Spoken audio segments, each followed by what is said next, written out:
This episode of Capes and Lunatics is brought to you by Tweaked Audio. Get awesome headphones, go to tweakedaudio.com and use the coupon code Southgate to get 30% off, free shipping, and a lifetime warranty. Or you can get there through the link on our website, southgatemediagroup.com. And what about our Superconnectivity podcast? Hey, that's us! And it took a lot of editing to get my drunken ramblings to sound semi-coherent. So, yay us. Hey!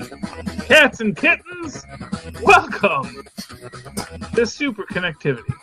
The only podcast that uses a gender neutral term like cats and kittens rather than ladies and gentlemen, because it actually reflects the age disparity between our audience, between those who are still children and loving of comics and fan theories, and old people who are set in their ways about what is and what is not.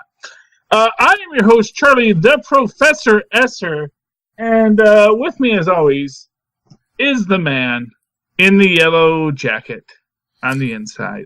Phil Man Perich.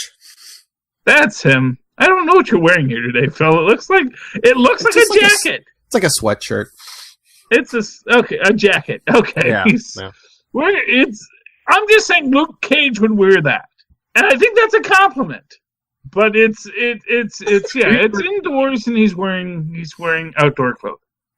You know. But you know what? Maybe we should do that because we should conserve energy even in the cold months because of global warming. Just because it's cold. But, yeah. I'm interrupting myself now. Just because it's cold, we shouldn't be encouraging global warming. We have to understand it is a holistic thing of balance. And speaking of balance, Phil, you know the universe is out of balance. Why? Because you don't like the new title? Because we got the first Avengers 4 trailer, including the title reveal today. Yes, it is. It is officially called Avengers 4 Electric Boogalore. And it always will be. And there's no other statement that will be made on that subject. I mean, you can make statements. You can call it whatever you want, Philip. You can call it Endgame. You know, as the people do. But no, it's Avengers 4 Electric Boogalore. They said it was mentioned in the last movie, and wasn't it Doctor Strange that said we're in the Endgame or whatever? Yeah, I know, which is... Here's the thing. No offense to the Russo brothers, so I'm going to offend them a lot in this podcast. Oh. Trust me, I'm going to offend them a lot in this podcast.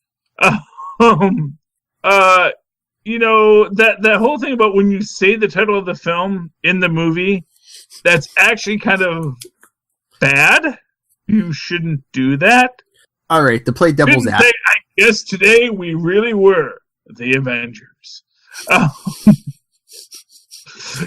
You should say, today I am the first Avenger. Is it like every movie when you say, I'm Batman?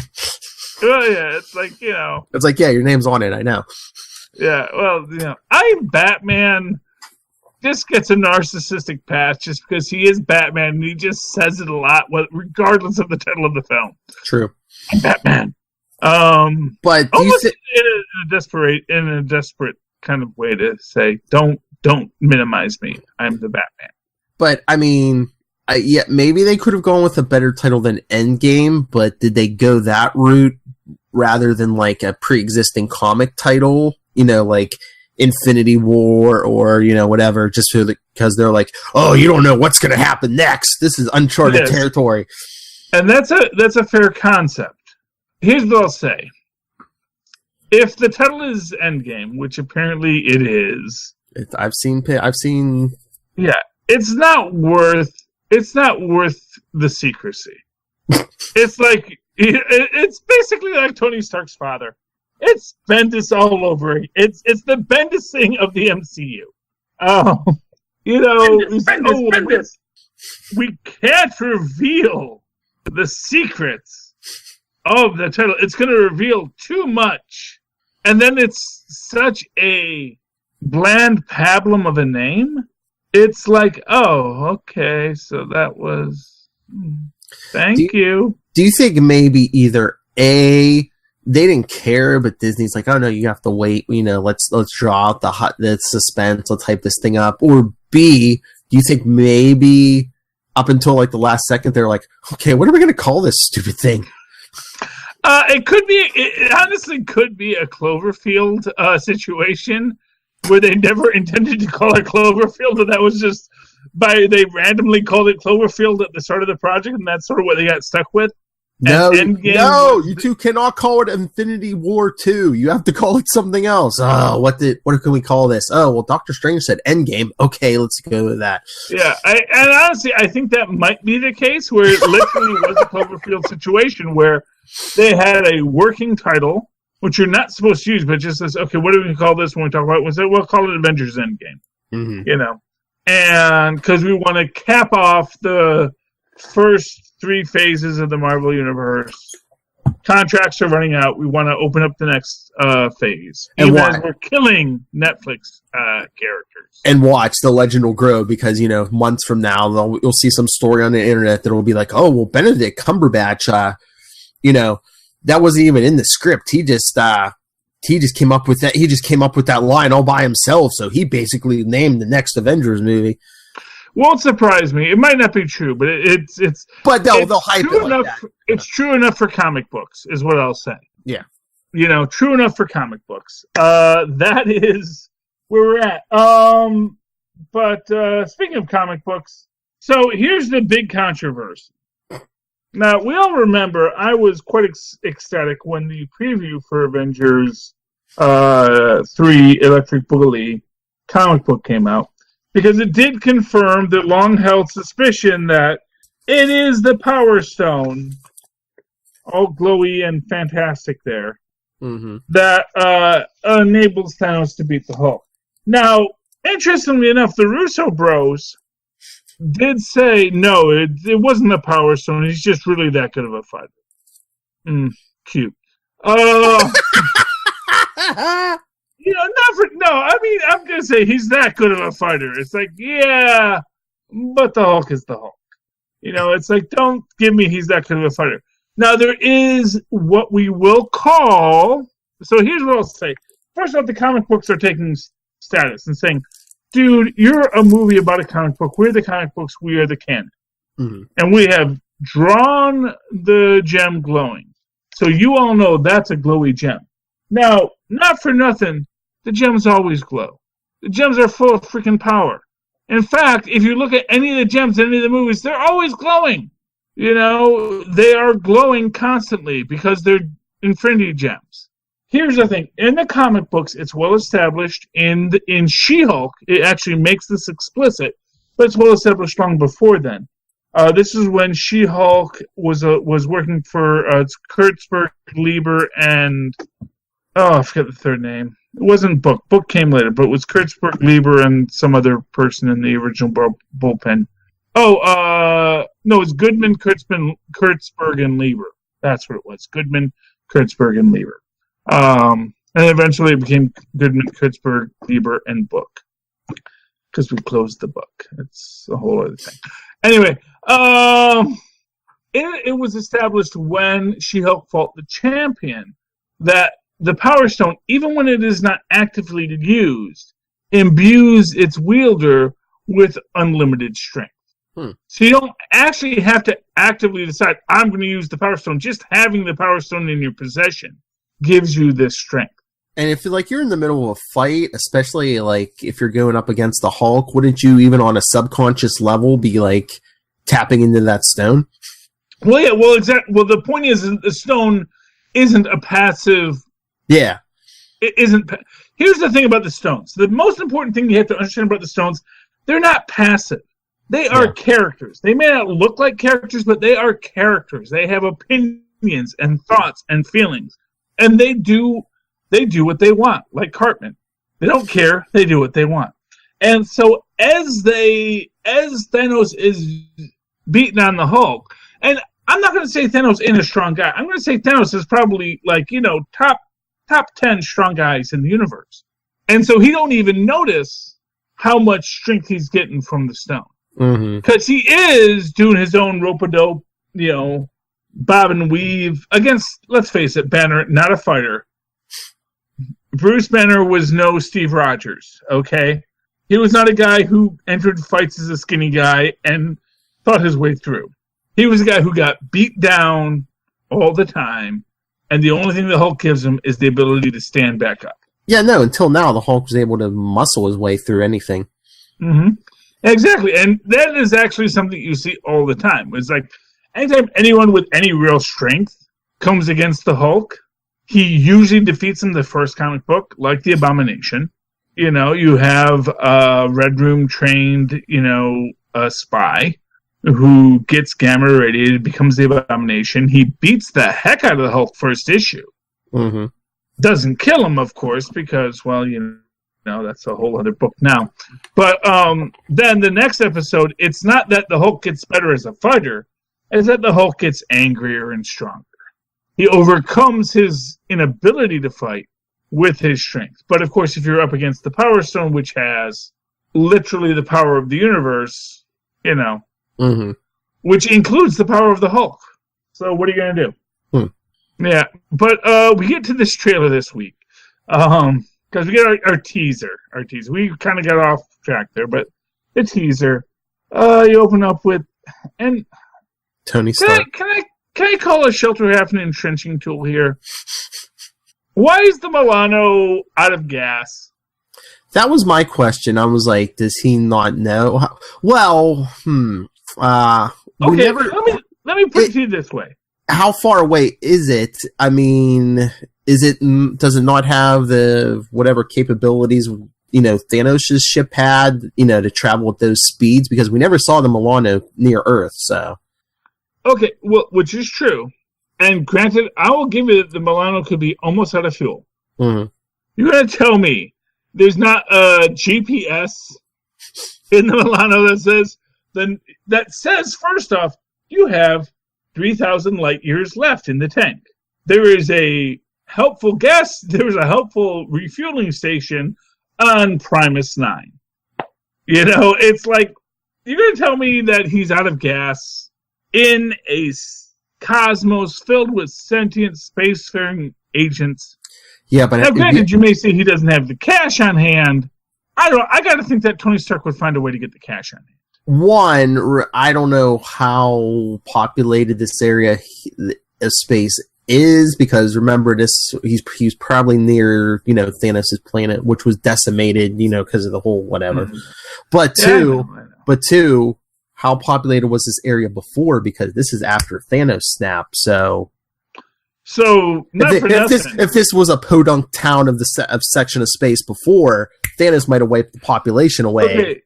Philip, you ever watch any of those films where, like, everybody dies? Yeah. Is anybody having trouble getting gasoline out of the gas stations after the guy whose job it is to stop you from getting gas unless you pay? Is there? I'm just saying. I'm like, okay, oh, here's a gas station, but as luck would have it, that's the guy who got blinked out of existence. Not for nothing. I'm trying here, but I know.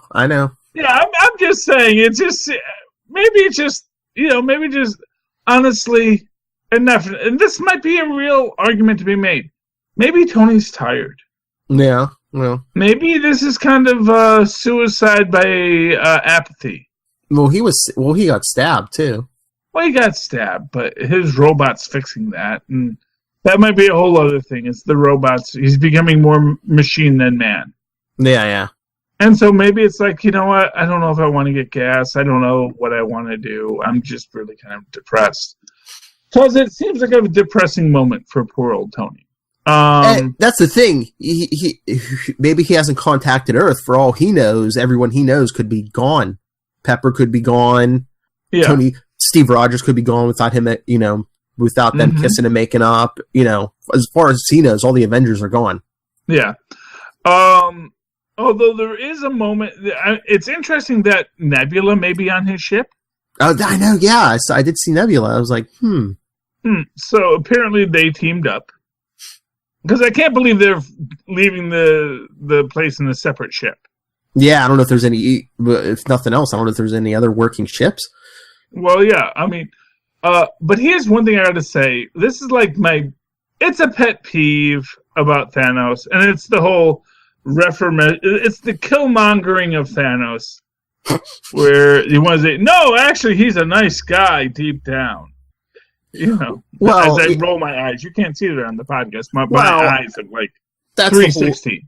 That's the whole thing with Infinity War. Instead of, like the comics where he just like worshipped death, the hero was like, oh, the universe can't sustain all these people, so I'll save it by, making half you see him like he becomes the farmer, puts the armor as a scarecrow. You get a little image of that. Well, there's imagery of that in certain comics too. So, well, yes, but you know what those comics have in common? They were all in which Thanos got freaking mind wiped. Yeah. So it's like, oh, well, if we mind wipe Thanos, he might actually be very happy as a farmer. Which is actually meant to show that he actually wanted it. Basically, it's the Green Acres-ing of Thanos. That what he really wanted was just to be a simple salt-of-the-earth farmer. Dun, dun, dun. Yeah, honestly, there's a whole thing you could do. That's his retirement property.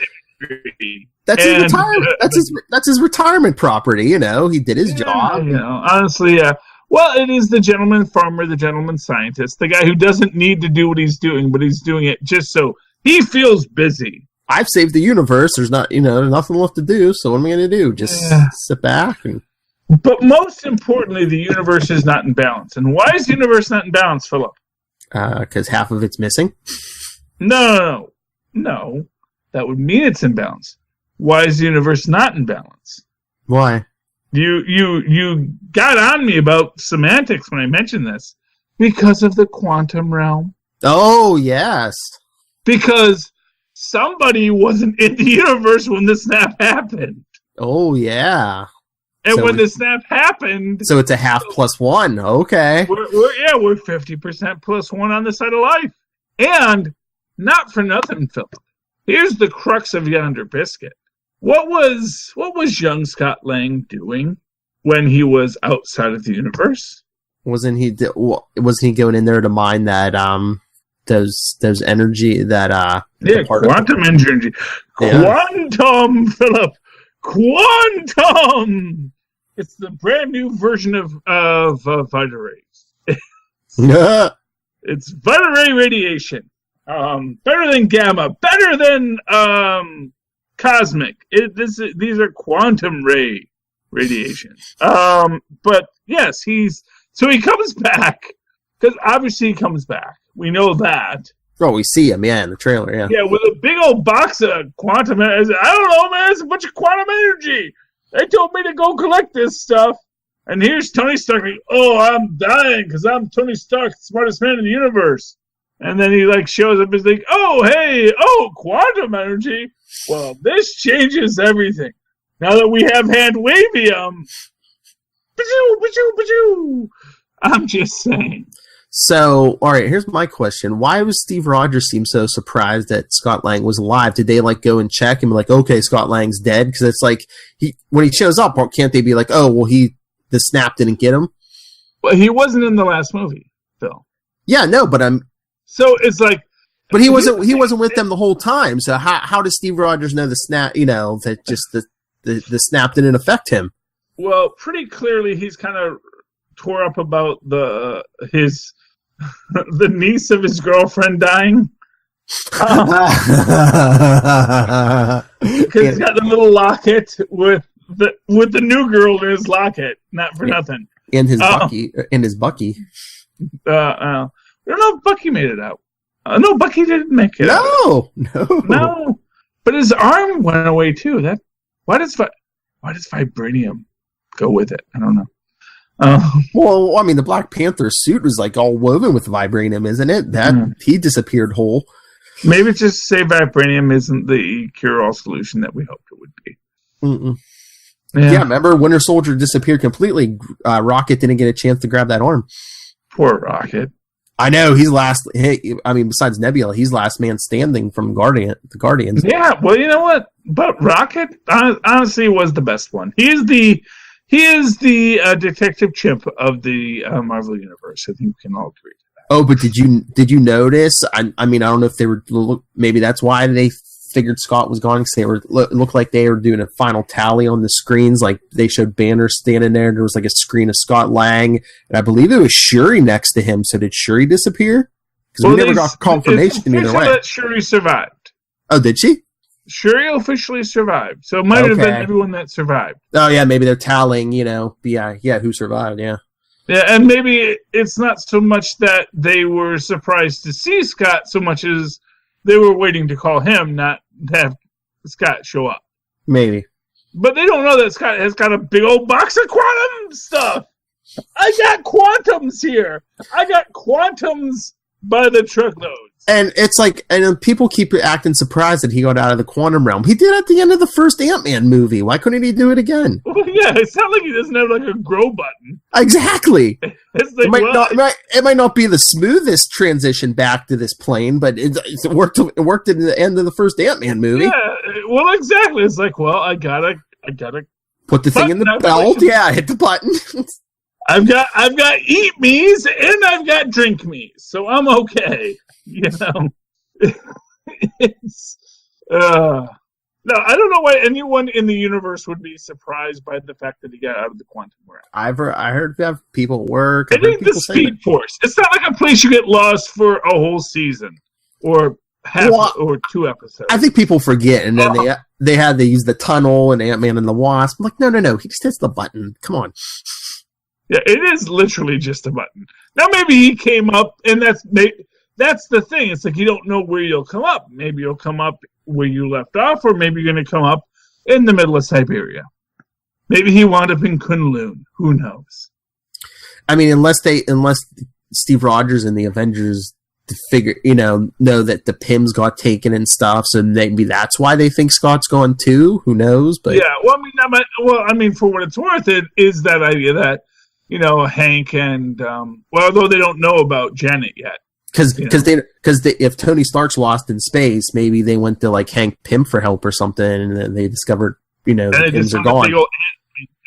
Yeah, I mean that's the truth is they found a big old ant. Although I gotta say this, Andre the Black Nerd made a really interesting point about the idea that what if Ant-Man's the one who saves the day?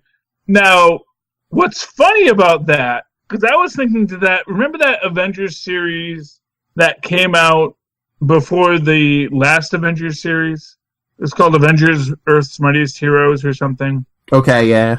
It was with the previous animation studio, the Studio Roma, before Disney took it away from Studio Roma. Yeah. It was like more based on the comic book than, Mm-hmm, yes, and they faced Kang, and Kang took them to a decimated, hellscape future. Yes. And who saves the day there? Wasn't it Ant-Man? It was Ant-Man, because he said, you know what? I'm going to reach out to all the dang cockroaches. Because you didn't kill everything. There's a bunch of cockroaches around here. Well, you kill half the cockroaches, that's like a day's work for cockroaches. It's like, oh, man, we lost half of them. Man, we're a whole day behind schedule. I mean, Ant-Man might be a big part of it, but too, I mean, there's stuff we haven't seen. There's stuff we haven't seen in this movie. Like we saw no Captain Marvel. Yeah. And I was waiting for that. I was waiting for the knock on Tony's door at the end. I'm thinking the next trailer, especially they'll do like a Super Bowl trailer probably, and then we'll get it's like Captain Marvel. Excuse me, you're an Earthling, right? You're from Earth? Okay, I got a page. These things give you no data. So yeah, so Ant-Man's got quantum particles. Captain Marvel's going to be there. This time Thor's going for the head. We can only hope with his new Groot-infused hammer. Goes for the head. Thor, no, that's the Scarecrow. Oh. Well, honestly, yeah. Oh, but what they had to throw in this first trailer. Disney probably told them to shut everyone up. They're like, we don't care what else you put in this first trailer. Make sure you put Hawkeye in this trailer so people shut up already. Yeah, Ronan. Ronan, I just want... All right, I got a theory. I can't remember if I've said this before, but maybe he goes Ronin because his family got wiped out. Well, Avi, yeah. I mean, I think the fact that that his family got caught in the unlucky 50, which again, okay. So here's the thing. if you are the creature who totally snaps the universe, let's be honest here. The reason that all the heroes survived is because not all of the stones were on board with this. And I think one of the things we've seen in this is that not all the stones are on board with what they're doing. That's why the Tesseract went silent after the Nazis used it. They were like, you know what? I wanted to help you people, but it's not working. And maybe that's why the freaking Power Stone went silent. You know, because it made this planet a utopia, but then even the Power Stone couldn't stand it. It was like, you know what? You guys got to deal with your own stuff. And you'll note that the Power Stone became exactly like Thanos' homeworld. Mm. Maybe I don't know why too many people make sure a planet fall off its axis, but apparently it does. And maybe, that if our theory holds true that all these missing people are in the Soul Stone, if the stones have their own thing going, maybe they're Thanos was looking to wipe everyone. It's like, no, we'll just keep them in here for now. Well, yeah, because as I've said, they don't turn to dust. They are depixelated by the reality stone. If I hear one more person say it, they turn to dust. I'm gonna say you are wrong, sir. You know they did that visual effect on purpose, so people are like, "Oh, they crumbled to dust." No. Well, yeah, but clearly, and that they showed earlier in Avengers 3: Electric Boogaloo, they showed earlier that this is what happens when the reality stone becomes the reality. You know, it's this dust effect. You know, it's one of the effects you can get for your own video compilations for $9.99 at 16 different websites out there, because video effects are cool. But no, it's just this thing for me that they didn't crumple into dust; they got depixelated by the reality stone, and we'll see what happens from there. So, but the other reason the Avengers didn't get wiped out is because is this going to be like the original? Is this going to be the final ride, at least for a while? That original team? Are we going to get a new Avengers team after this movie? Like, maybe Ant-Man, Captain Marvel, Black Panther. Yeah, maybe. I mean, I don't know. I'm still hoping for Cap's Kooky Quartet. Oh yeah, because we got Fox back. Because they were nothing. The only thing that died this last episode was Cap's beard. So clean-shaven Cap is back in the whole Super Soldiers uniform, not the Captain America uniform. Notably, time to lead the Avengers again. Let's shave. Yeah, well, you got it. You want to look your best. He's the reverse Charlie Esther. He gets a full-time job and he shaves. Trust me, when I have you know what? I'll be honest with you. This job it's unique and it's beautiful, and I'm trying to navigate it, and it's crazy. Brought my laptop home this weekend because I'm a full-time employee, and full-time employees get to bring home their laptops. Ooh, fancy. Yeah, you know what? Hey, I'll tell you what's something, man. You live 5 years in the wilderness. You know what fancy is. So I'm going to be working all weekend, but that'll be fun. But that's enough about my life. So what else did we get in this trailer? What else did we get in this trailer? Well, we got Ronan wiping the blood from the sword, and I don't know. I'm not comfortable with Hawkeye. Just like, first off, the swords. What is he? The swordsman now? Well, I mean, Ronan's supposed to be more like a ninja with no master, I guess, but. Wait, yes, that is literally what the term Ronin means. Yeah. Well, some people might not know that, but I mean, so what? He's just going around killing guys now? I mean, I could see if he was like gearing up to go kill Thanos or something, but he's just going around randomly killing bad guys or something? It was in Times Square, so obviously, he's killing bad guys. Because it looked like Times Square. I mean, it might be someplace in Hong Kong or Tokyo. Yeah. But it was probably someplace in Georgia. All things, yeah, I'm just saying, that's where they make movies nowadays. It's all in Georgia. They apparently have very good tax benefits to making a film in Georgia. But, yeah, I mean, I've never gotten into the Ronin character. Like, literally never. Like, the closest I ever got to liking Ronin was when Blade was Ronin for like 2 weeks and then became Spider Hero. Well, you know who killed Hawkeye off and brought him back as Ronin, right? Who did that? Bendis. Oh, that Bendis fellow. Well, I mean, fine. Bendis. You know, there comes a point where the whole idea of having a superhero secret identity is ridiculous, and does not become less ridiculous for any reason. It's like I said. You know what I think is the best way to end Titans? Not with Robin becoming Nightwing, but just him becoming Dick Grayson and just kicking butt as Dick Grayson, because he has come to terms with who he is as a butt kicker. And there are plenty of professional organizations that will allow you to kick butt within the structures of society, one of which he's already a member of, the police department. Yeah, but I mean, you know they're going the whole Nightwing route, and two. No, we don't know that, Phil. Well, you hope they're doing that. Phil, you hope. You pray. I basically you go to bed every night, lighting your candles at your Nightwing shrine. Saying, please let this be the one. I've basically got confirmation from Brian Edward Hill. I bring up Nightwing. He's like, "Oh, who's that?" Okay, well, you know. Yeah. And I mean, there's always precedent where it's like, if he just wants to chuck the whole identity thing, that's one thing. But when it leads back to, Daddy Warbucks Wayne, he's going to be like, "No, you keep that mask on. Nobody needs to know I'm selling orphans." I saw a great little meme today of Bruce Wayne, the saddest little rich kid.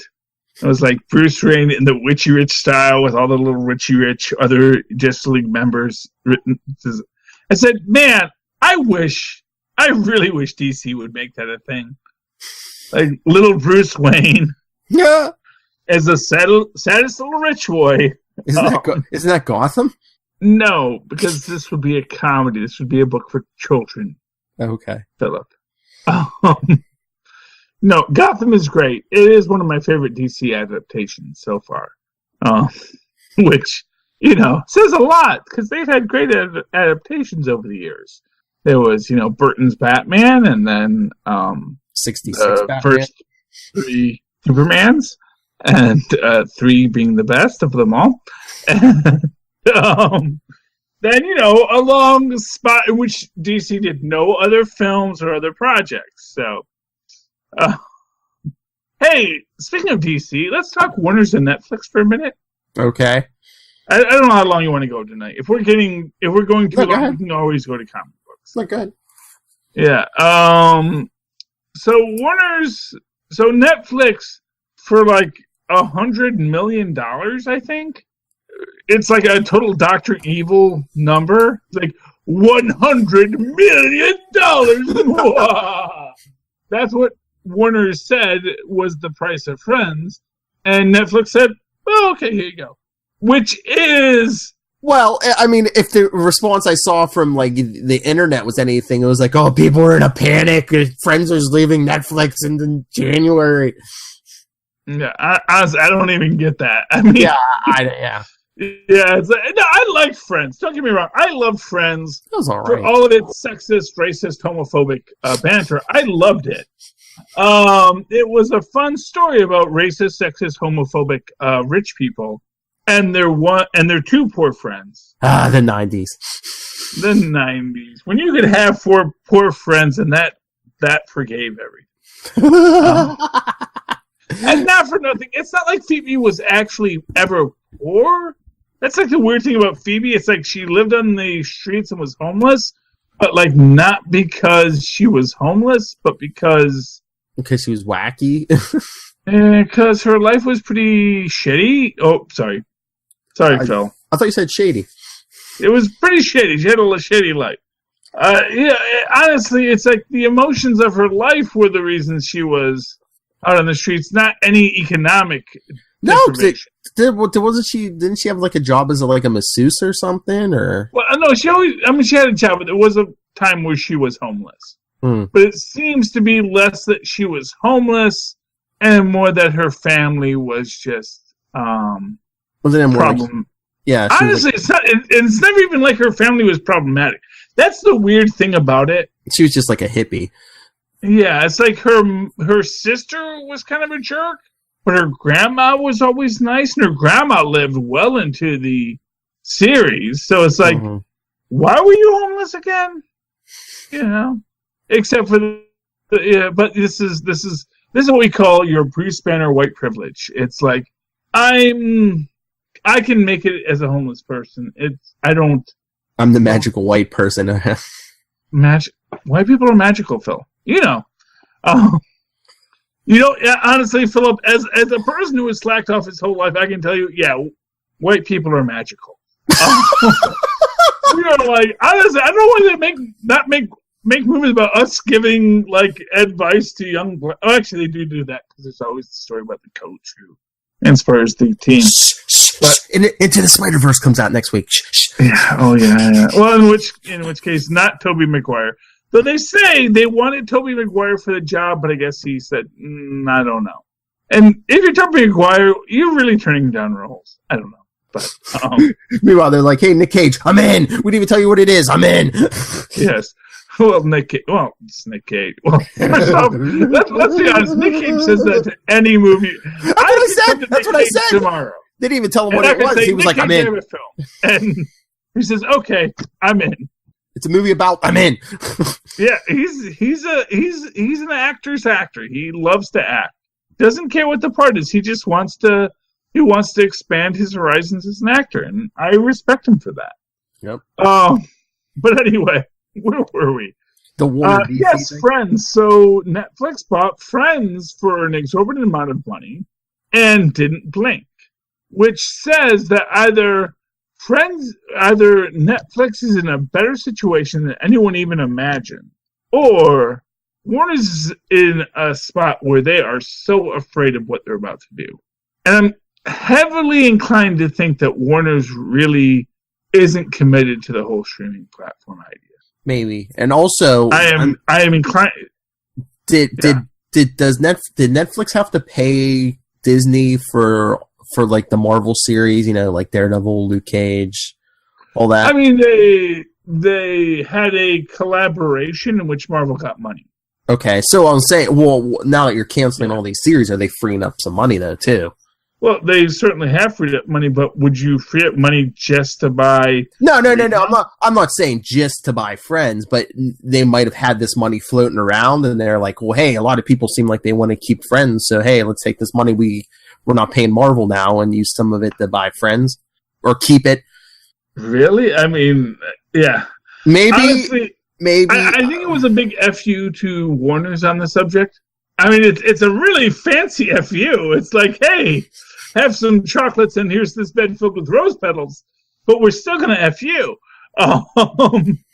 You know, but it is this moment where they are saying, you know, yeah, we're meeting your price. And honestly, the price for Friends, I think, and that's the thing, I think it wasn't even so much that it's Friends, it's just that it was the first thing that Warner's tried to pull back, and they put a ridiculous number on it, and Netflix just said, sure. You know, didn't even look up from their cards. They're playing solitaire, it's like, yep. How much? Oh, okay. Yeah. Do you think maybe are they in panic mode too? Because now with the Marvel stuff going, they're like, okay, well, what are people clamoring for? Okay, rerun to this old show. Okay, keep it. No, I don't, because I think that they've got. Here's the thing: I think that the original content on pay platforms, especially when you have more than one thing, DC, more than one bit of original content on your platform, I think people are like, yeah, you know what? Because here's the thing: me and my kids, we're still waiting for the next installment of a series of unfortunate events over on Hulu. I'm still waiting for the season of The Awesomes, even though I've been informed that it has been canceled. Yeah.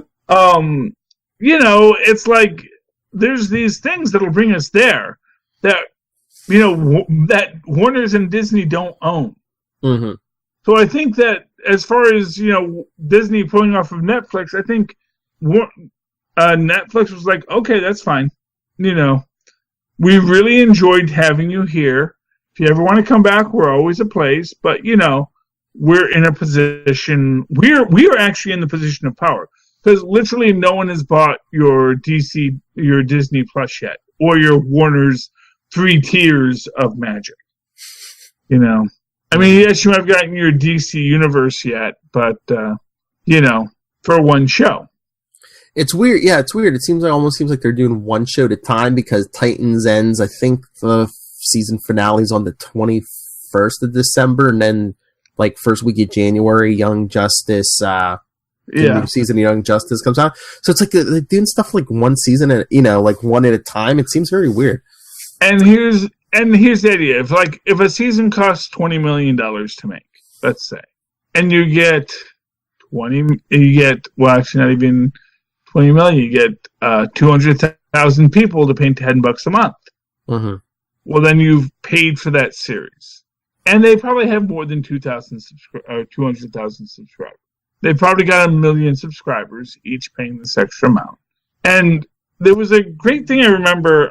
Faith Salig had a series before she was on Wait, Don't Tell Me, and she made and there was this point about demographics where, you know, you sell 1 million things and it's a hit. Mm-hmm. Even though there are 300 million people in America, which means 1/3 of 1% is all you need. Well, there's just to be a hit.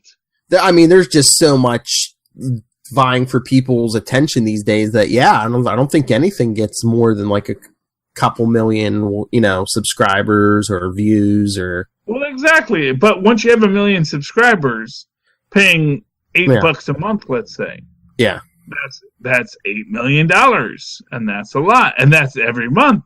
There's 12 of those each year. I mean, if you put out one show a year, you're pretty much in a profit margin. I mean, there's how many cable networks? There's how many streaming platforms now? How much is on the internet now? I mean, it was easy to get 50 million people when there was only three TV stations. Yeah, and that is the thing. But like I said, I think that Netflix is negotiating from a position of power, or at least a position of perceived power. Well, yeah, they're like, we were kind of the first. Well, they were, and this was always their baby. Mm-hmm. So one thinks that, given how much time they had to think and plan about this, that they're doing pretty well. Yeah.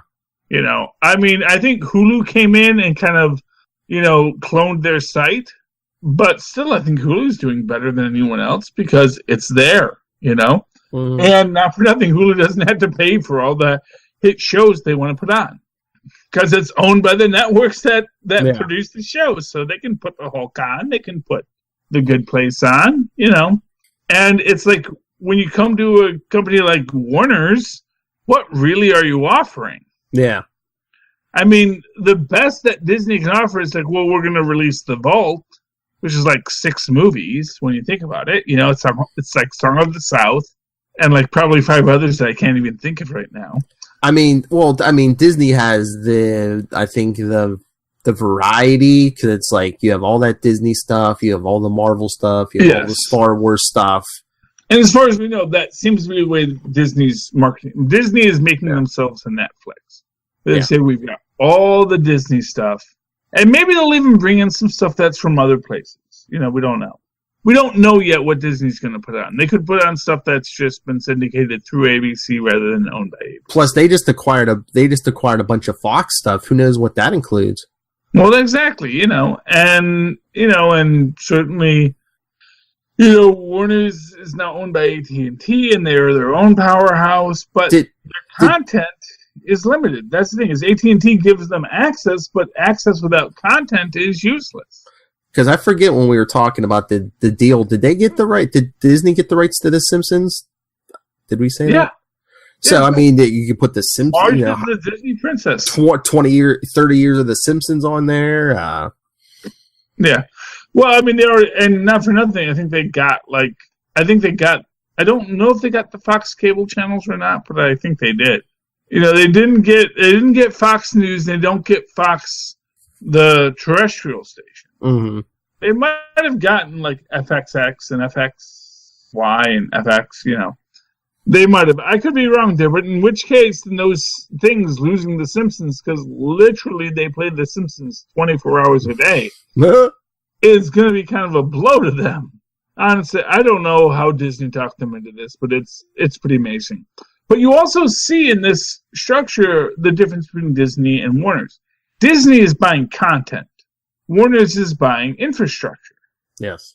And the idea is that if Warner's is thinking, well, if we have all the infrastructure, we can push people towards our product. But of course, the idea is you don't make the product to sell the infrastructure. Arguably you do make the product to sell the infrastructure, but I think if you have the better product, it demands the infrastructure. Well, I think that's the whole thing with the MCU versus the DCEU right now is, all the Marvel movies and stuff. They're like, we have our content is going to bring the people in, and like you were saying, DC's movies, they're like, we have the properties, we'll figure out the story later. The properties will bring the people to us, and it's like, well, once you get there, we'll see how Aquaman works out. Yeah. Here's what I'll say: Aquaman was the joke superhero in Entourage. Because if those of you who followed Entourage, who enjoyed it, which it's a fun show, they had boobs in it. That was back when HBO still had boobs. Now that, for whatever reason, now that Warner owns AT&T and HBO, they don't do boobs anymore. I don't watch it, but doesn't Game of Thrones have boobs? They used to. Okay. But they've toned down the boobing a lot. They used to have boobs a lot, and basically what I'm saying is it's no Dream On. For those of you who are old enough to remember Dream On, that was a show. It was all boobs, and it was glorious. As things go. Sometimes Tales from the Crypt, Well, Tales from the Crypt was a remarkably tame show for a show that was based on an EC comic. Yeah. I mean, it was blood and gore, but, we're Americans, and Americans don't care about blood and gore. Just a weird thing. Americans don't worry about violence. Europeans don't worry about nudity. Yep. No one knows why. Except for the fact that America is a country that was founded on the blood and death of millions of Native Americans, and so we've probably desensitized ourselves to violence. Whereas, in Europe, not so much, and so they worry about sex. Or no, they worry about violence, but they're okay with sex. Anyway, do you want to talk comic books, Phil? Because we've talked a lot about all this other stuff. Yeah. Because I want to talk about what's behind the Green Door. Yes, Immortal Hulk. The Immortal Hulk. Now, I have a fan theory. So here's the thing. If you're a fan of the demonic Marvel books, of which I count myself a fan, and not for nothing, Doctor Strange isn't necessarily a demonic book. Just going to say that, because I haven't been reading Doctor Strange lately. But we have, essentially, the world has gone to heck and back. Mm-hmm. Because of the entity that took over Creel, who I still say is going to break his way out of this whole nonsense. And he's opened up the portal and made the world, in a handbasket. And the big question is who is this demon that is opening this door? And I gotta feel it has to be a major demon. I gotta feel it is someone more than just, some random, demi-demon. I think it has to be someone big. My thought is it is Satanic. Yeah. Because, first off, Satanic has not been in circulation for a while. And point two, Satanic is green. So it makes sense that he would be associated with the Hulk. But in the same way that I associate Ceterac with Cyclops.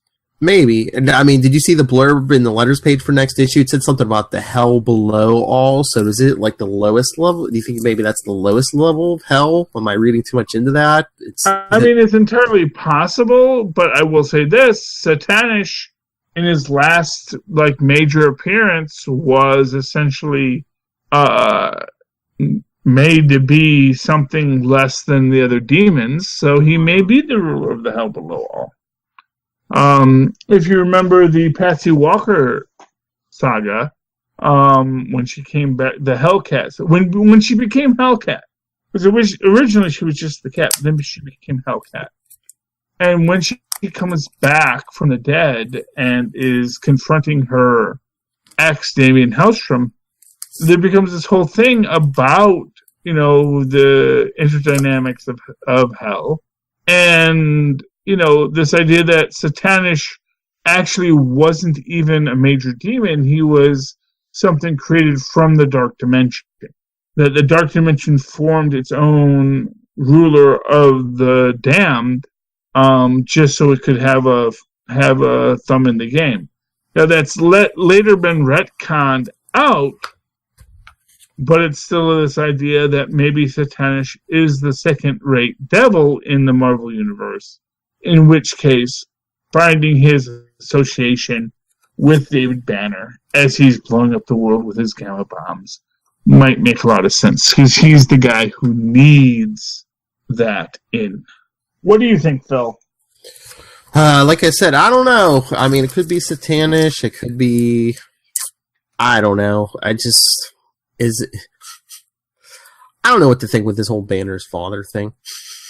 Well, obviously, I don't think it's really his father. I think it's some demon. Yeah, you know. I mean, honestly, when you're writing a heavily psychological book, I think often you write yourself as a corner. Yeah, which is never the case with the West Coast Avengers. Yes, and for number 5, many things I love about this book. You have basically, Kate Bishop Hawkeye getting reamed up by Captain America. Mm-hmm. They do kind of give a left-handed reference to the fact that, you know, there was this negativity about superheroes and reality shows. Yes. Ending poorly. We get Gridlock, our villain of the piece, who essentially has the power of Voltron. I was going to say some Transformers. Yeah, you know, it is what it is. They fight. They eventually get captured by Madame Mask in an amusement park, which sits with me in this weird way, because it's like, why is Madame Mask using an amusement park? Is she, you know, Gwenpool has already beaten Arcade once. Although I'll tell you this much, the fact that Arcade beat Deadpool would make Arcade interested in Deadpool. But we get what is essentially an Arcade kind of story plot here. I mean, like, they were hitting around in maybe a group, because, yeah, you saw an image of Madame Mask, but then we see, what's that, Satana taking out Hawkeye. Yeah, so we do see Satana. Clint Barton in America. Yes, and it was nice seeing Satana. I mean, this could all be a whole thing from Satana. Now, do remember that the last time we saw Madame Mask, it was in infamous Iron Man. She was messing around, I believe, with the Wand of Watum. So that's entirely possible. I love our Gwenpool references. I love how stoic she is about being rebooted. Yes. The fact that, you know, I don't have those powers right now because the writer doesn't want me to have those powers. And it is such a beautiful thing, you know. And not for nothing, let me say this about Gwenpool. She knows I got to go along with what the writer wants, because I don't want to be a casual victim at the start of the next arc. You know? It's like... So that is pretty awesome. I love Gwenpool, and I love all the things she does. Although I really... You know, my favorite reference to Deadpool or Gwenpool so far was in the Spider-Man Deadpool comic previously, and I really want people talking about Gwenpool in the Marvel Comics bullpen. But speaking of, did you read the newest one this week, Spider-Man Deadpool 43? Yes, I did. In the negative zone? Yeah, and you're right. It was Blaster. It wasn't Annihilus. They were hitting you over the head with Bugs last issue. They was a red herring. Yeah. Well, the Bug, like Humbug, who was an old Spider-Man villain who could speak to comic insects, actually does find a way to make peace, which sadly Humbug never did. Mm-hmm. But it was a fun issue. You know, they're running around, they're shooting laser beams. They even took a shot. They even took a shot at it. They even took a shot at a DC book because this whole thing with the 9 panels and the whole panel here where it says Deadpool that's from Mr. Miracle when they were just throwing like a Dark Side is. Oh, okay. So I believe it's like a Mr. Miracle thing. When what's his name? The bearded guy did Watchmen. Alan Moore. When Alan Moore did Watchmen, he did that 9-panel structure. Mm-hmm. It was mostly just meant to be an homage to classic 9-panel comics, decompressed storytelling. If you want real classic 9-panel storytelling, just ask Fantastic Four and the True Believers books that were out this week. I don't think these have code yet, but although to be fair, it's actually 6 panels, not 9. Yeah. 9 is when you're being fancy, and nobody likes you when you be fancy. So, yeah, that was Deadpool and Spider-Man together. It's a lot of fun. I'm just waiting to see where it goes, because it seems to go very chaotically everywhere. Yeah, it's. I don't know. I know you. I don't think you did. Did you read the Defenders books that were out this week? No, I didn't read any of the new Defenders. Honestly, here's what I'm going to tell you. Namor is a reach to start. The Hulk is probably my favorite character of all of them, but even he is like on the let me just see what happens next week, next episode kind of thing. Doctor Strange, I love Doctor Strange a lot, but I have not read him in literally years. Mm-hmm. I remember the last thing I read was the Faustus Gambit, where Mordo sells his soul to both Satanish and Mephisto for unlimited cosmic power. And then when they show up to collect his soul, like, wait, I own his soul. No, I own his soul. Oh, Constantine did that years ago. Well, when you say years ago, Phil, was this the 90s? Maybe. I can't. I read it in trade, so I'm not sure exactly when it was. It was probably 80s or 90s, yeah. Yeah, well, I think that Doctor Strange did it first. Because, I'm going to say that just because this was back when no one cared about comics except for foil stuff. And so that was a great arc for both Mordo and Stephen Strange. But yeah, but that's that. Did you read Marvel Knights this week, Phil? Yes, I did. Number 3. Yeah, I feel bad for poor Frank Castle. I gotta be honest. I know, because like the way they set it up before, I thought like he had his family back or something, but I guess he's just with some woman, and well, he's moved on. And in the back of his head, he's like, I feel guilty, but I don't know why. Mm-hmm. And this does have one of my favorite characters in it this week. Hold on. When he goes in with Officer Blake. Oh yeah. Loki, yeah. Yeah, Teen Loki, who's all like, "Oh, this universe, I don't like it." It's like I was trying to draw on that other officer, not you. Yes, and not for nothing, the whole Thor is Blake thing, and Blake as the trigger happy cap. Interesting take. And we get a nice meeting with the Scarlet Witch at the end. Yeah. With her kids, which is nice. Is the Scarlet Witch included here as like almost like a red herring? So now are you supposed to question, okay, was it Doom? Was it Scarlet Witch? Did she pull in no more superheroes? Or, Well, that's, of course, the constant question.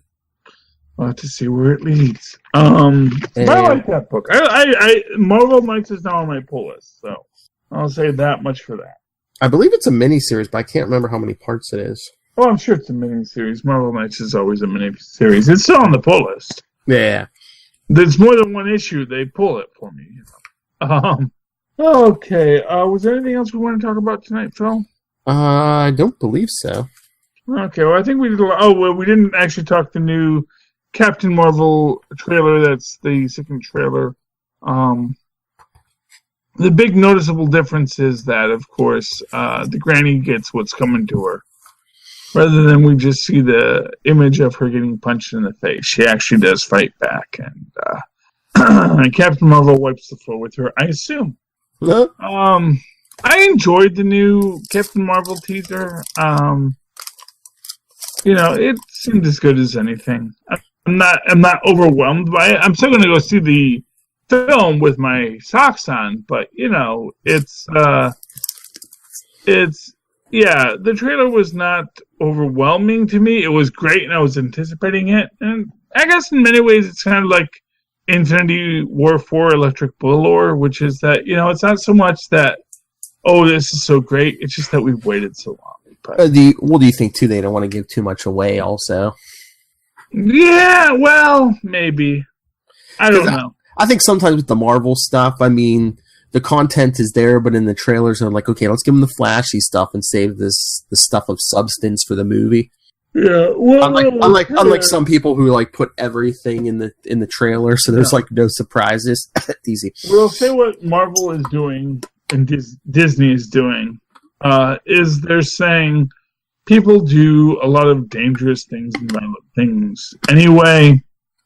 But you don't have to, so if you're attacking the golems with spears, that's fine. If you are shooting them, that's less fine. But that's that. All right, let's get out of here before you fall asleep. Yeah, you don't want me talking about, you don't even get this reference, but you don't want me talking about when they find the secret knockout drugs. It's always next week. There's always more episodes, my friend. There's always more. Look, there's always Sunday, Philip.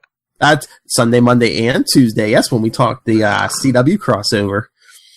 I'll see how many I can make, man. I'm trying. But yes, Supergirl, next Sunday. Watch it with us. Maybe we'll even live tweet something. No, the Flash on Sunday. They switched it this week for the crossover. I gotta watch the Flash.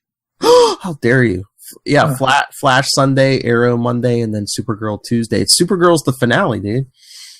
God, make me wait till Tuesday for Supergirl?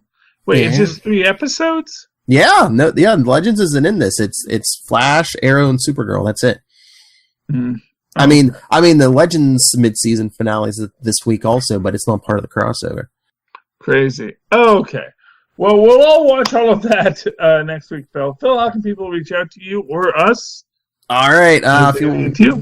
If you want to get a hold of me, you can always email me, nightwingpdp@gmail.com. On Twitter, I am at nightwingpdp. And check out Capes and Lunatics on Facebook, on Twitter, at Capes Lunatics, and our voicemail, 614-382-2737. That's 614-38-CAPES. And if you'd like to write to me in an old-fashioned email way as our Maz and Paz once did, that is at superconnectivityblog@gmail.com. That's superconnectivityblog, all one word, @gmail.com. And I look forward to you all listening to us later. Yay. Okay, Philip, let's... Did you even say quality? For quality. Bing! I didn't even get to that. So he's about to pass out. If you'd the like apple to juice is on the Twitters, live tweet, Agents of S.H.I.E.L.D., yada yada. That's CHARLIEESSER. Look for the 2 E's in the middle for what now, Phil? For quality. Bing! That's what you should look for the 2 E's in the middle for. Okay. So, Philip, let's go to bed. The apple juice has hit full saturation. He's podcasting with his eyes closed right now. At full saturation. He's gonna message me in the morning and be like, "Hey, I don't remember the last 20 minutes of Superconnectivity. What did you talk about?" Oh, I never remember the last 20 minutes of Superconnectivity, so that's fine, Philip. But you all do, because you've been listening, and listen to us next week for more Super Connections on Superconnectivity. Good night. Good night. Oh, that was very stream of consciousness. I don't think we're gonna win any Pure- potties for that. Pure Esser.